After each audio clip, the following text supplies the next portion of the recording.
Well, good morning, everybody. How are we? Yeah, good. It's good to see you. I didn't actually anticipate to start the sermon like this morning, but as I was sitting over here during vision time, I was just a little overwhelmed by the fact there's this anecdote that kind of floats around in church leadership circles that Father's Day is the least attended Sunday of the year for churches. And just looking around at our church, I'm so encouraged to say that is not the case here. And men, I just want to encourage you. I really want to honor you at this moment. We want to raise men who take seriously their call to lead their families, who are ferocious and valiant and courageous for the Lord. And I just feel very overwhelmed. That seems to be taking place here. And so I want to honor you for being here this morning. Thank you for leading your families and being a part of what we're doing as God's people. So hats off to you. You can give a round of applause for dads if you want. That'd be great. Yeah. Fantastic. All right, now pivoting into the sermon. Here we go, right? All right. I wish there were a way to know that you were in the good old days before you've actually left them. Andy Bernard. It was a hard pivot, all right? It was a really hard pivot to make into the sermon. So this is from a real heart-tugging scene from The Office several years ago during their final season. And it kind of resonates. Like, I remember when I first saw it, it struck me. It's like, oh yeah, I kind of feel that. And maybe you felt that a time or two before in your life as well. Maybe those high school or college years that were so fun and full of so many great relationships. Maybe those early days of marriage, maybe that time when your house was still full, maybe full of constant motion and sibling conflict, but now you kind of miss it. Like, those were some good old days. It seems like the more you age, the more that old adage rings truer and truer, that the days feel long, but the years really do start to feel short. Time is really funny in this way. It flies and it crawls. We wait for the right time, but time doesn't seem to wait for us. We try to take advantage of it, but as much as we do, it still seems to slip through our fingers. As they say, life comes at you fast, and it feels like there is very little you can do about it. Well, while we can't stop the passage of time, none of us can do that. We can't stop the passage of time. The reality is that we can be ready for it. We can be ready for the times that we live and find the power to enjoy the time that we've been given. And this is actually where the writer of Ecclesiastes is going to take us next. So as you just heard read, we're going to pick up in Ecclesiastes chapter 3. And I invite you to grab a Bible and turn there as we work through it together. And here specifically, we're going to see how Solomon encourages us to embrace our time and how he even says we have the power to enjoy it in whatever season we may be in. And so we're going to pick up together in Ecclesiastes 3, verse 1, and we'll work our way through the first 15 verses. Here we go. Verse 1. For everything there is a season, and a time for every matter under heaven. So this first verse is his thesis statement for everything else that follows. Solomon is trying to direct our attention to this idea that there is a season or a time for everything that happens in a human life under the sun. Verse 2, a time to be born and a time to die, a time to plant and a time to pluck up what is planted, a time to kill and a time to heal, a time to break down and a time to build up, a time to weep and a time to laugh, a time to mourn and a time to dance, a time to cast away stones and a time to gather stones, a time to embrace and a time to refrain from embracing, a time to seek and a time to lose, a time to keep and a time to cast away, a time to tear and a time to sow, a time to keep silence and a time to speak, a time to love and a time to hate, a time for war and a time for peace. What gain has the worker from his toil? I have seen the business that God has given to the children of man to be busy with. He has made everything beautiful in its time. So this is actually one of the most famous passages from the Bible. If you were born in the 1900s like me, you might remember a song by the Byrds that ripped its lyrics straight from it. Actually, a small bit of trivia for you. The Byrds ripped it from a guy named Pete Seeger before them, who ripped it from Ecclesiastes or whatever. So next time you're out, playing trivia, feel free to win with that one, all right? Nonetheless, what we have here is an ancient Hebrew poem about the seasonal nature of human life. This poem is made up of what we call merisms, which are two polarities that make a whole. And on the surface, it may seem like what he's doing is what other parts of the wisdom literature do, where they teach that there's an appropriate time for every sort of response. Like there's a time when speaking up is the right thing to do, and there's a time when you should keep your mouth shut. And wisdom is here to help you know the difference between the two, which absolutely, that is certainly true. But in this poem, there's actually more going on here than that. There's actually more going on than meets the eye. Solomon is using this convention to bring us into the reality about the totality of life, that life has its occasions, that there are circumstances that come and go under the sun for us all, for each and every one of us, that there is this ebb and flow to what happens in the passage of time. Essentially, the preacher is telling us that when it comes to the human life has seasons. Life has seasons. There are seasons of joy, such as the celebration of a wedding or the birth of children. There are seasons of sorrow, the loss of loved ones or deeply dreamed dreams. There are seasons of growth and productivity, starting new careers and families. There are seasons of frustration and grind and conflict. All of these, in one form or another, make up the human experience. And while the details may be different for each of us, the point is that certain things happen to all of us. The experience of life under the sun has its times. Some good, some bad, some happy, some sad, some fruitful, and others not. But this is a part of what life is under the sun. And Solomon says there is a completeness or a wholeness to the human experience that, as he says, God has made beautiful in its time. I mean, this is verses 10 and 11. I've seen the business that God has given to the children of man to be busy with. He has made everything beautiful in its time. So notice, he looks at the totality of the human experience, all of our time here on earth, and concludes that God is up to something with it. That word translated beautiful there can also be translated fitting or appropriate, that everything has its appropriate time and place from God's hands. And God sovereignly governs over all of it. Now, I feel like we ought to pause here and talk for a second because that can be a very hard thing to wrestle with, right? Because if we're honest, we often go through seasons that just do not feel that way, don't we? We go through seasons that hurt, seasons that are frustrating, seasons that don't feel like anyone is governing much of anything, and quite honestly, don't make sense to us. And the truth is we feel this way because we have such a very limited perspective. We only see what we see.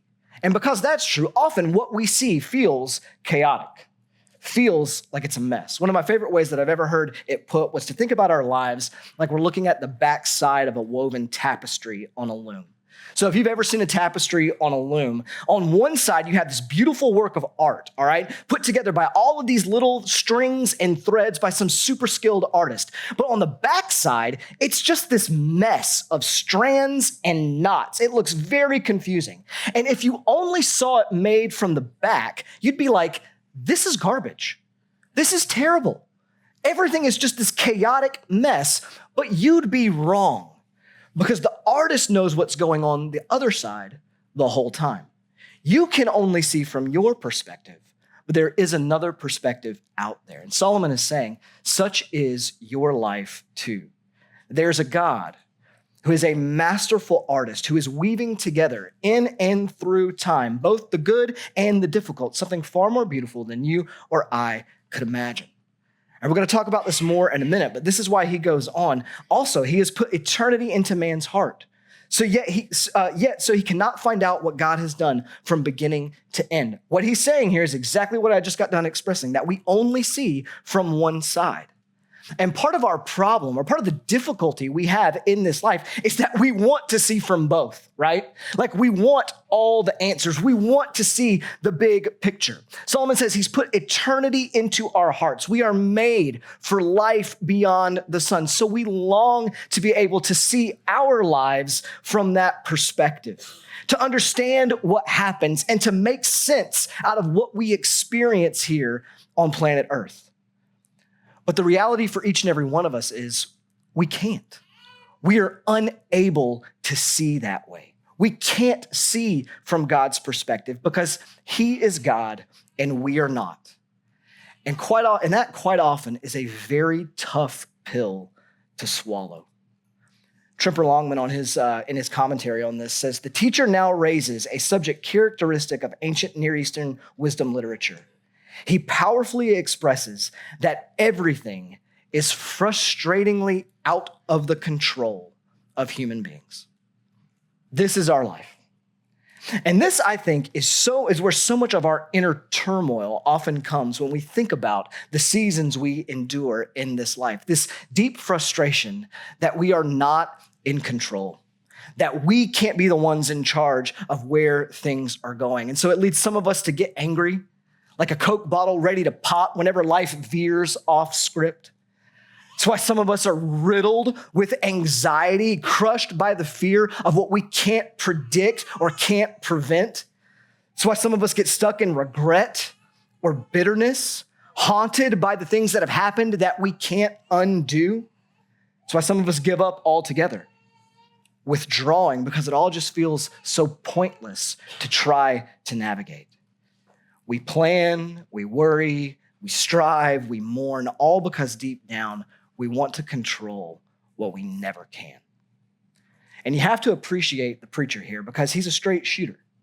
He doesn't shy away from this reality. He doesn't try to sand the edges off of life under the sun. Yet, instead of this leading him to despair or frustration, as it might for us, it leads him to peace and poetry. And so the question I would ask for us is, so what if the secret to joy in every season isn't actually getting more control, but surrendering it? What if real peace with our time begins not by grabbing hold of it and trying to make it what we want to make it, but actually letting go and letting Jesus take the proverbial wheel? Well, that's precisely what he says next. Verse 12, I perceive that there is nothing better for them than to be joyful and to do good as long as they live. Also that everyone should eat, drink, and take pleasure in all his toil. This is God's gift to man.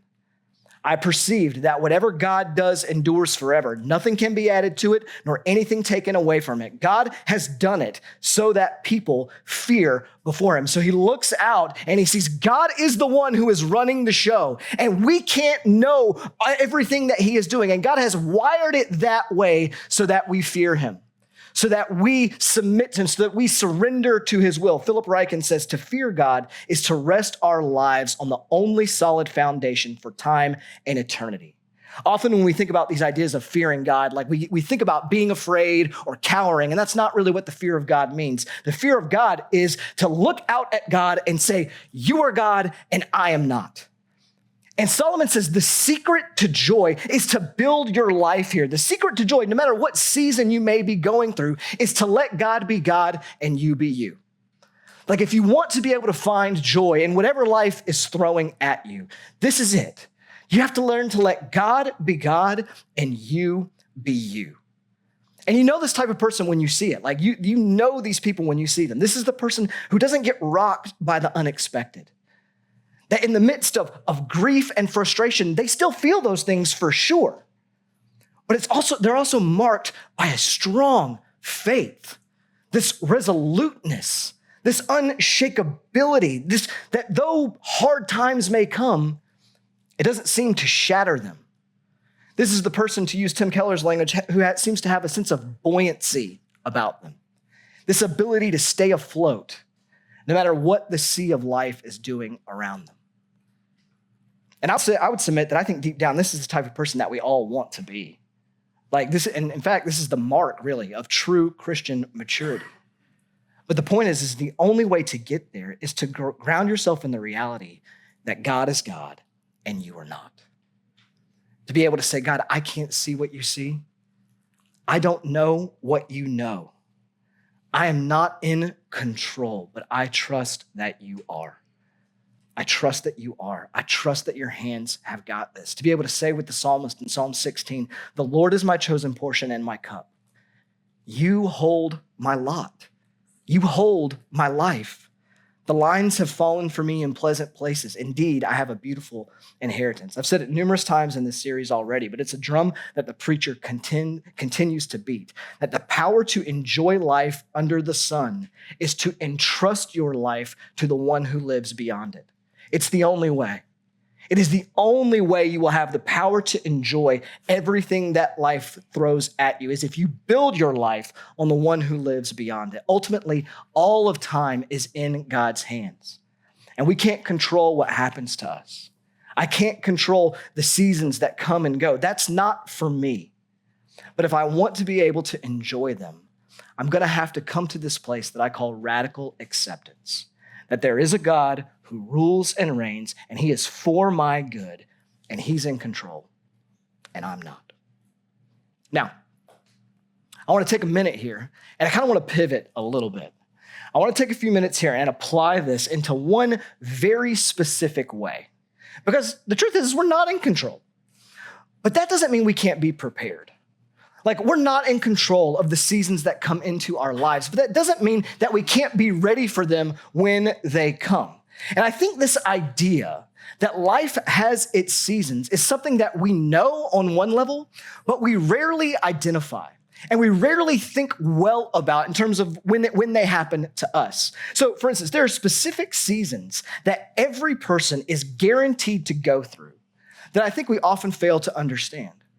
Times that feel uniquely uncontrollable and times that can make trusting God uniquely difficult.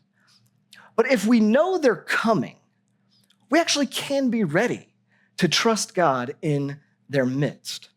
The ones I want to discuss are sometimes called stage theory, and it's the idea that there are certain movements or seasons that every person goes through as they age. And so I'd like to talk with you about them for just a minute and how they unfold and how God uniquely meets us in each and every one of them. All right?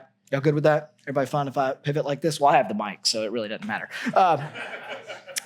So first, stage one or season one. Some call this like early life or young adulthood, but I think the most apt title for it would be the building season. There is a season that comes into all of our lives that we could call the building season, because in this season, that's what you're doing.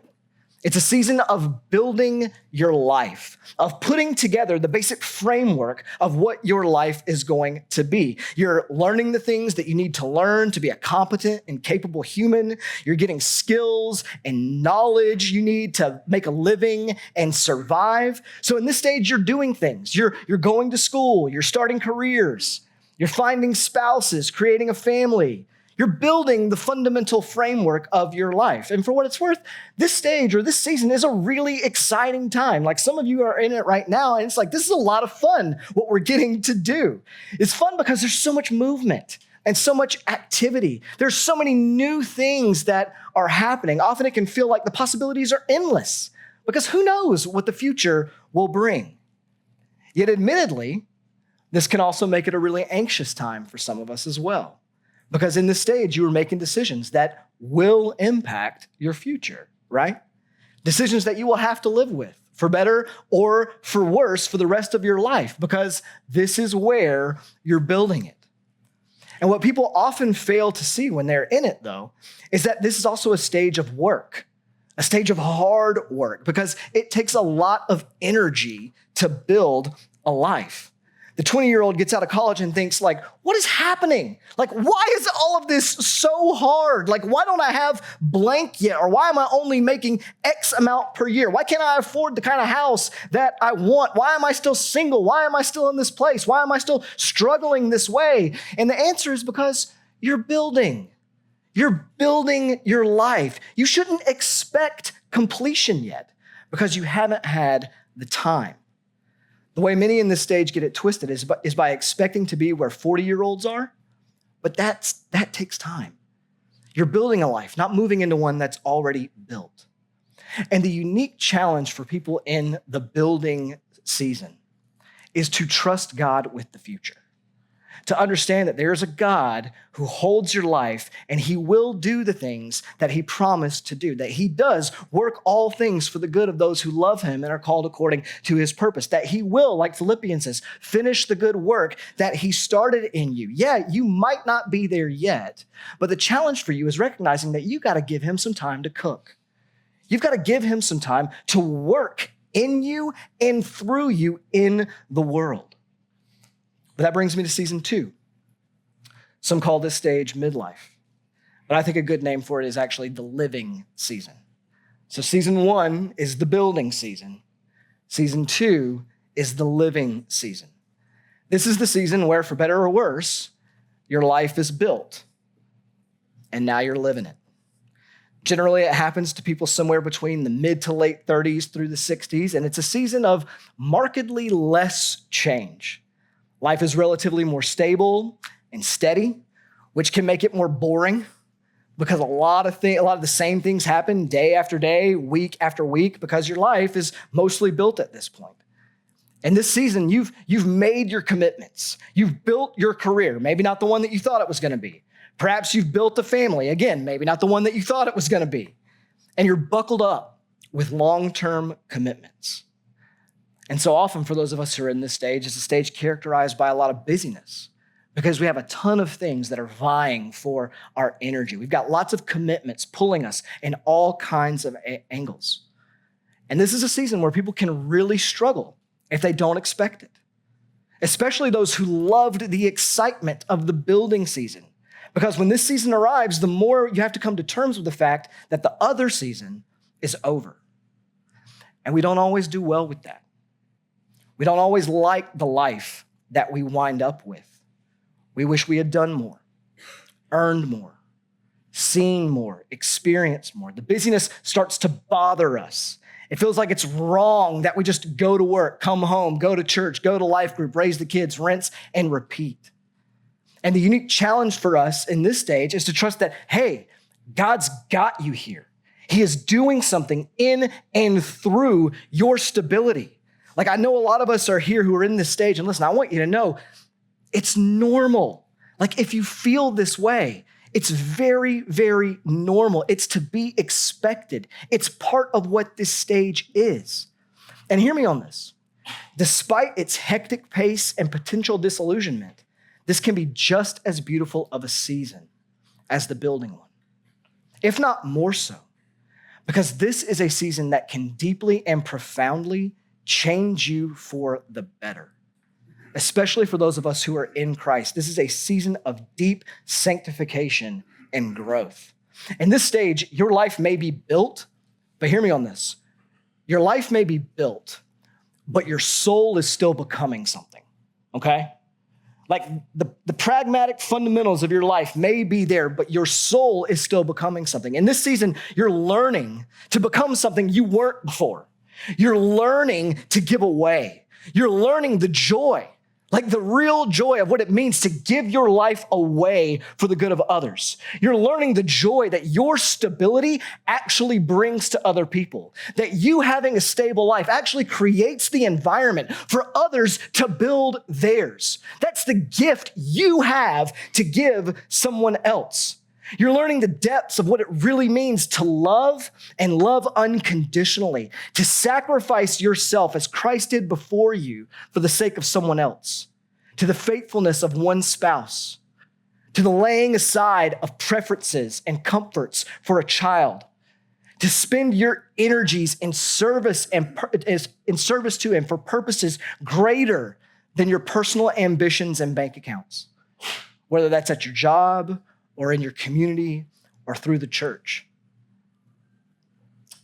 And on a similar note, it's often a season where you learn what it really means to love and trust God through things like loss, discouragement, and discontent. Because it's in this stage that you often get your first real taste of those things. where you begin to see that life hasn't gone how you expected it would, and it deeply challenges you on, are you going to believe God is for your good and you can trust him with this or not? And I know a lot of us are here, and I want you to hear me say this. This can be a really, really special time. It can be a really, really special time. I know I've only lived through the first season in this one, but I can tell you that for me at least, this one has by far been the most rewarding. But let me be real clear, okay? The chief way to short circuit what God has for you in this season is to try to go back to the last one. It's the chief way to short circuit it. And you know what I'm talking about. Everyone in here knows somebody who is in this stage trying to recapture the vibe of their 20s. And it ain't pretty. None of it's pretty. Some of us are that person. Let's just be honest. Some of us are that person. And one of the best things we can do for our own souls is to get out of it, is to let it go. But the point is that we should expect it to be this way. These are the things that God has for you in this season. And so let it do its work in you, because if you do, it can lead to a glorious stage 3. So season 3, you can call season 3 the twilight years. I've heard some people call it leaving your life, but I think that sounds far too ominous, so I'm not going to do that to anybody. I think a good name for it is actually the legacy season. The legacy season. The legacy season is when the kids are grown, when the career has ended or is nearing its end, and in some respects, you're rediscovering life. And it's often this stage that is equal parts exciting because you've got all of this time and space that you haven't had for decades. And it's like, oh my gosh, I'm a brand new man. This is unbelievable. But it's equal parts exciting and equal parts sobering, because the reality of your mortality is increasingly apparent. There's a lot more doctor's visits in this stage than you are used to. And the temptation here in this season is to struggle to feel useful. You've given your life to so many different things, but now those things have moved on. And you know your time is drawing nigh, and you begin to question, well, what do I do? What do I do in this space? And I would add here that I think our culture is specifically unhelpful for people in this season. We live in a youth-obsessed society where people do all kinds of wild things in search of the proverbial fountain of youth. We nip, tuck, plug, and pull till our heart's content to keep up this appearance that age isn't coming for us, such that we have little regard or honor for growing old. We don't have a category for what cultures in the past called the sage or the elder. And I just want to say that's an absolute travesty. And I pray that we as a church are not that type of people. I pray that we do something different around here, okay? It's a travesty because, listen, while your physical capabilities may be dwindling in this season, your spiritual capabilities can be ready to soar. They can absolutely be ready to soar. Those in the legacy season have a unique opportunity to pass down all that God has done, all that God has given and taught you into the lives of others, to leave, as it were, a legacy behind you. One that is vastly more than just money or accomplishments that will either get spent up or forgotten, but one that can encourage and change lives for generations to come. You know, every time I think about this season, I can't help but think about two people in particular, Miss Robin and Miss Berta. They're probably a little mad that I mentioned they're in the legacy season, so please forgive me on that, ladies. Show me some grace. Show me some grace, Berta. You get it. You know where we're at. But I always think about these two women. I'll tell you right now, these two women are leaving a legacy. They are. Like, there is no one who gives more energy to love and serve our church and community than Miss Berta. She is constant. I mean, it's true. It's true. And those of you who know her know this. In fact, I would say if you don't know Berta and you don't know Robin, you need to get to know these women. They will bless your life. Even just this morning, I was out in the lobby and Berta grabs me. She's like, there's somebody who hasn't met you yet. I need to introduce you. Like, if you think our church is a welcoming church, you think that because of Berta, okay? because she gives her time and energy to love and serve others. Like she wants people to know Jesus, and she sees this role that she's now been given to be a connector here in our midst. Miss Robin is very similar. She serves on our prayer team. And that means she comes in when you don't know it and prays for our time together on Sundays. She's here before you ever are to pray with our team and for what God is going to do. And I'll tell y'all right now, the devil runs scared when Miss Robin prays. She does. If you've been in the room with us when we're praying, you're like, oh, she got a little something different. There's something that life has brought to her that has seasoned her prayers in ways that it hasn't touched ours yet. And y'all, look, these women and many others like them, I think, when I look at these women and many others like them, I want to be like that when I get there. That's the type of legacy I want to be leaving. And I imagine many of you in the room would say the same thing. And each of them have been through seasons of their own, good and bad, and they would be the first to tell you, but they've made it through. And that gives me a vision for a possible future that God could do in me and you as well.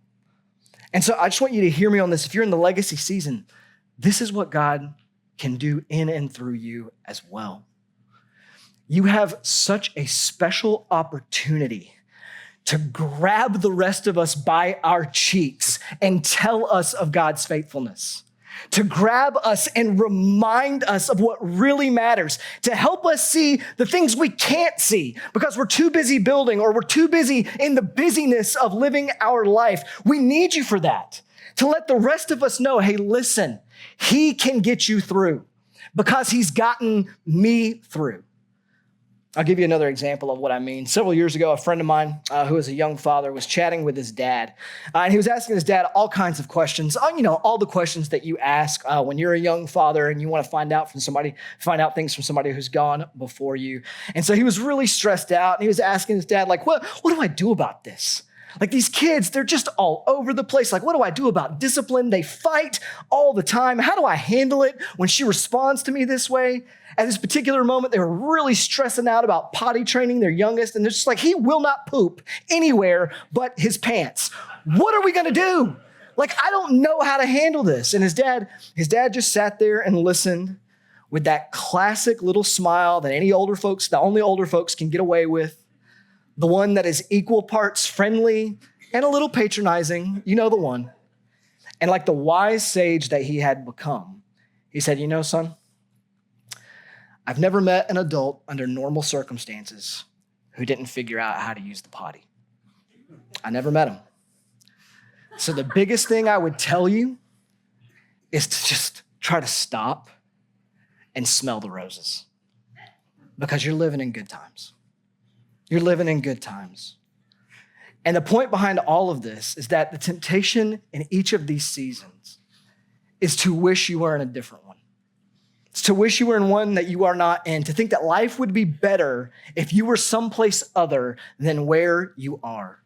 But what the preacher wants us to see is that because God is God and you are not, whatever season you're in, you actually have the ability to stop and smell the roses. To see that even in the mess of all of this, even in the busyness, even in all the difficulty, God is still there, he is still present, and he has something for you in it. And even if there is pain, you can take joy in that reality. Now, here's what I know though. I know for some of us, all of that is a lot easier said than done. Because for some of us, as I said earlier, our seasons are hard. For some of us, they are uniquely painful. They are not what we expected or wanted. And the question just naturally rises up within us, but how can I trust God with this? I get that there's a normal ebb and flow to life under the sun, but this is particularly hard and it hurts. God, what do I do with this? How can I trust God in the midst of this situation? And I think the final verse 15, I think it helps us answer that question. This is what it says.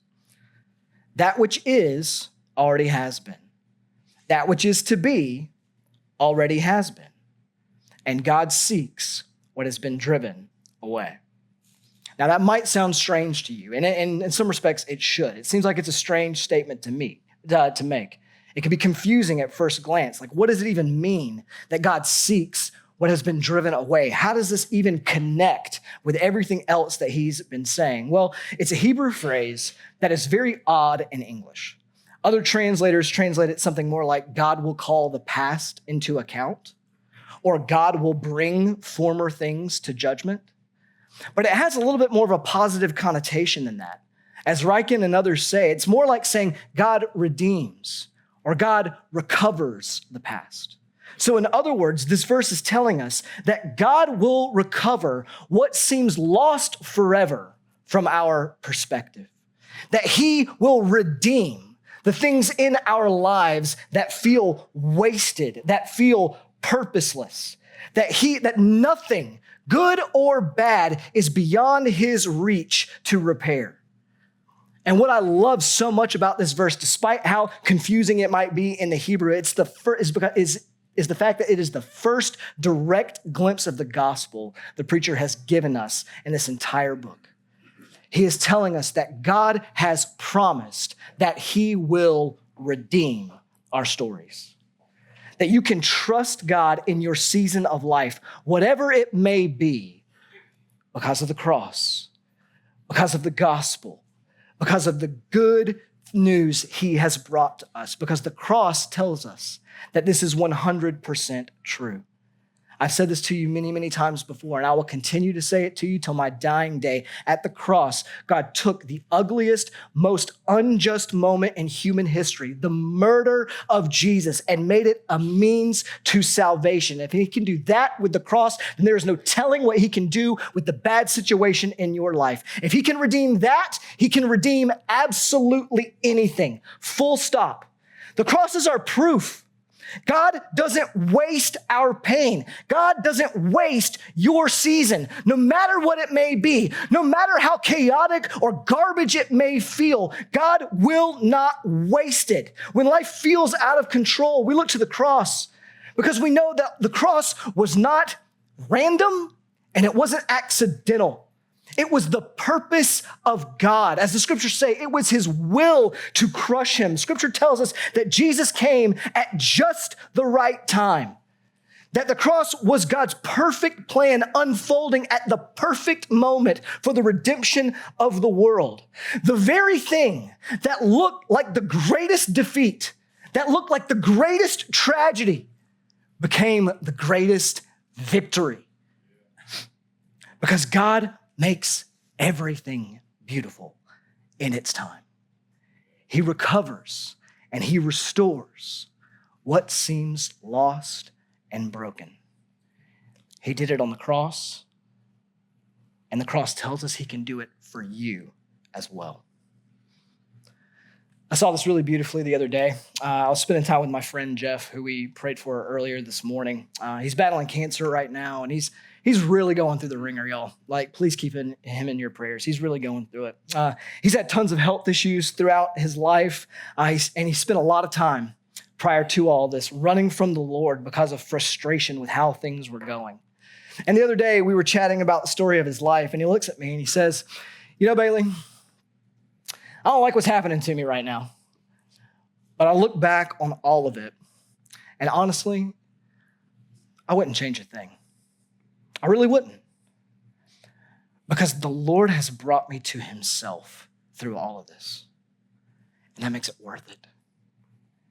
And I sat there deeply impacted by those words with tears welling up in my eyes because at the moment, I was like, man, would I be able to say the same? Would I be able to see life and its seasons through that lens? And what I couldn't help but note was that he was getting this glimpse, I believe, of what God sees. He was getting the curtain pulled back just a little bit to see what was on the other side of the tapestry, the beauty in God's timing.